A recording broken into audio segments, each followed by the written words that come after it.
Hi, I'm Scott Fresener with U.S. Screen Print and Inkjet Technology. How many times have I said that now during this show? I'm live from SGIA 08 in beautiful, rainy down. I got wet, and I came over. Don knows about this. I came over when the rain like this. Oh, there's another bald guy that just walked by. How you doing, Larry? Yeah, I know. Billy, pan the camera around real quick. I know you can do that. Just we have to get everybody, let everybody see what's going on. How you doing? This is a guy with a new hip. You're like a new man, right? I know. Oh, he's half a new man. What's next? Yeah. Anyway, I always said that, Larry. He's half a man. Half a man. We're live from SGIO. I'm with my good friend. I say good friend because some people I know from shows, hi, goodbye, how you doing? We have drinks and that's it. And then the other people I've hung out with for years. And Richard Greaves. And Richard, it's a pleasure to have you here. You know that. Thank you. And we're discussing how long I've known you. I'm trying to think of when we met. I met Kudre in '79. We just had him. It would be at early shows because I don't know if I would have met you before the shows started. I'm thinking an LA show. 85 maybe? Yes, 85 is definitely Probably that's so. what I would guess on. Probably so. Who are you working for then? There I was a screen printer. You worked because it was pre-Newman. Yes, definitely pre-Newman. I was working with Jeffrey Gittimer, who's now the multi-millionaire. I know. Here's what's up with this guy? He came from our industry kind of, and now he's like Mr. You can do it. Sales techniques and stuff. I had met Jeffrey when I worked at Eater Manufacturing in Milwaukee. You're a Milwaukee boy, right? Okay. And then what did he do there? Well, he came to the company that I was working at. He and Duke Dalton are the two consultants that they hired. Is he from Milwaukee? No. I didn't think so. Okay. They got hired by Eater Manufacturing, and I met them, and these guys were my escape. These were the big time. Right. So these are guys that knew a lot more about screen printing, and we immediately started and went down to North Carolina and built a factory there. You left Eater. I left Eater and went to go manufacture shirts. And it was going to be like... And he was your partner. Duke was your partner. Duke was my partner, and Jeffrey Gittimer were my partners. I don't think I knew Jeff was your partner. I knew some of the history there, but Well, Jeffrey and I started a company called Shadow Graphics. Oh, that's right. In Phoenixville, Pennsylvania. Right. And that was near where he lived, and we found that there were terrific revenue bonds and things like that. That the county, Montgomery County, and Philadelphia, literally give us mass quantities of money. Really? We used to have people that would change their job description every 8 weeks. So Wendy Painter was this, and then of course when we changed her job and promoted her, to get more money then, right? And then we got a lot of benefit, and it really did help.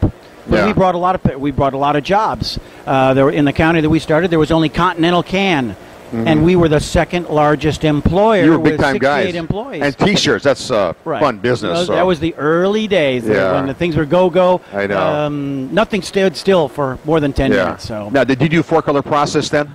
Well, there were that is what we were known for. No, I'd say that... well, I mean, in the beginning, you kind of probably had to... I learned... When did you meet Fred Clark? I met Fred Clark again through... probably Mark Kudre, because Fred was doing our separations. Right. And there was nobody better than Fred Clark. For those that don't know, Fred Clark was with Serachrome Seps, started it. Right. He passed, I'm going to say 10 years ago, but maybe it's been 20. Well, no, he passed in the 80s because I wrote a eulogy for him in Screen Printing Magazine, and that would maybe be around the 90s. Yeah, I mean, at that time period, four-color process was unknown. You were doing it, Kudre doing it, and we discussed with Mark, nobody knew what a halftone dot was. Right. And you had a guy like Fred Clark who I think worked with you guys and figured it out, got it nailed, and he was kind of the guy. Well, the real guy that he did it was the precision guy in the capital, Louisiana. I can't believe I've forgotten his name. Oh, boy. Now, as we talk, it'll come back to me. You're digging here now. Yeah. What was his name? I can't think about it, and then it'll pop into my brain. But he had worked with Fred a lot, right? And he was a precision guy, right? And so to be able to print four-color process on a precision was an amazing thing because you didn't have flood pressure adjustments and stuff like that. Well, was there micro on a precision then? Micro adjust other than a hammer? Plastic hammer. Yeah, really, the mallet. So then you became a well-known. I mean, when did you go to work for Newman? I went to work for Newman when Shadow Graphics sort of imploded. The partners that had really brought us the money that made us explode, they got kind of bored. Oh. And we had one bad deal go, and they said, let's just farm it out. Right. And so we were out on the street. Did you go from there right to Newman? I went right there to Newman. In fact, Donald came after me. He said, well, if you got free time, come and work the New Orleans show in 1985. Right. Hang in the booth or whatever. And yeah, he hired me to work the booth. You did seminars. You used to have the little seminar room made out of roller frames. Yep. That was later on. Oh, that was 7 seminars a day and trapped in a little room. So it was like a prison there. The fun thing about those shows was the Newman party.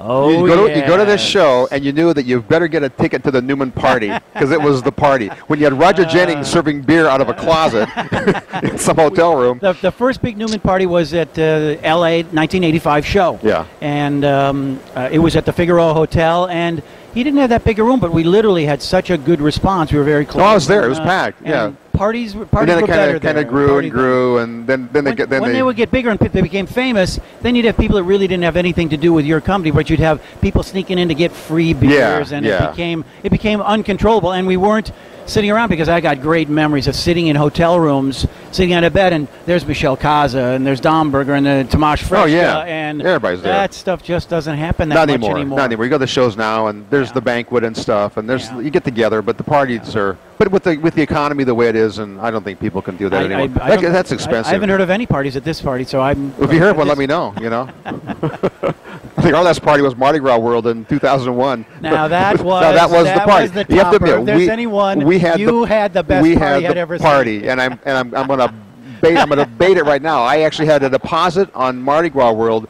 pre-Katrina for the show that was going to be there, and they still have my deposit at Mardi Gras World, and I'm working on next year, thinking, well, maybe next year we'll have another blowout Mardi Gras World.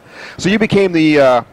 I called Mark the Newman poster child, but you were probably the maybe above Mark at times as the Newman poster boy. I met Mark at whatever the Kansas City show was, and we were at roundtables, and I miss roundtables. Yeah. And I sat across from Mr. Coudray, and we started to talk.